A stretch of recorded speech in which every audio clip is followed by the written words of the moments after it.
जय श्रीराम. आता आपल्या समोर आहे कडूची रायता. हा कडूची रायता आहे. याला कालमेघ म्हणतात. कालमेघ नावाने प्रचलित आहे. कडूची रायता यासाठी म्हणतात की हा कडू असतो. कडू म्हणजे याला कडवाट का राजा म्हणतात. हो बघा, माझ्याबरोबर हे जंगलातून कलेक्ट करणारे नीलकमल साहू आहेत. त्यांच्याकडनं माहिती घेऊया आपण ते कोणत्या कोणत्या कामाला येतात.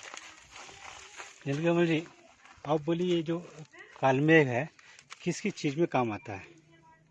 ये बुखार में काम आता है। दूसरी बात, हड्डियों में जो बुखार होता है उसके लिए सबसे ज़्यादा बेस्ट माना जाता है ये बुखार के लिए। उसके बाद ऐसा रहते ना. हाँ, इसमें मलेरिया वगैरह के काम में आता है। दूसरी बात, तो इसको आप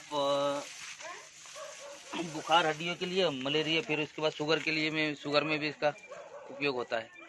शुगर के लिए भी काम आता है। ये जंगल में किस मौसम में आता है?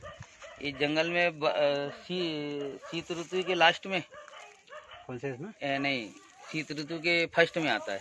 मतलब शीत ऋतु में जब हाँ, सर्दियाँ शुरू होती है. सर्दी के फर्स्ट वीक में पक जाता है, आ जाता है। मी साधारणतः म्हटलं ना तर अक्टूबर माह, ऑक्टोबरमध्ये हा येतो. अक्टूबर नोव्हेंबर में इसको साधारणतः म्हटलं की मलेरिया सारखा असेल किंवा चिकनगुनिया सारखा असेल, याच्यामध्ये जो ताप वगैरे येतो, ज्याला आपण हाडाचा ताप वगैरे म्हणतो, त्याच्यामध्ये याचा वापर केला जातो. बाकी सविस्तर मी परत एकदा पोस्ट करेल. धन्यवाद.